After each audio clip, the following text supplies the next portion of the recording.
Hello everyone! Ayan, ngayon naman tayo gagawa ng soup na naman. Another soup, ayan. Red potato.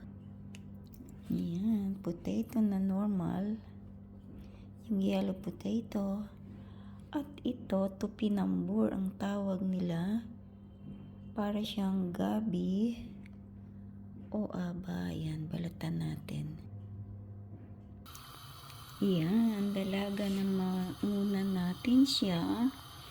Nakat na natin. Yan. Then, hayaan natin siyang lumambot dyan. Siguro mga 30 minutes siya dyan. Pakuluan natin. And later, papakita ko sa inyo ang finished product. Ayan po yung potato and tupinambur. Ayan, tupinambur po siya, guys. Ayan, pinakita ko lang. Mamaya papakita naman natin yung finished product.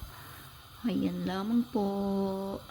Mamaya ko na rin siya lalagyan ng asin para mas madali siyang lumambot. Ayan.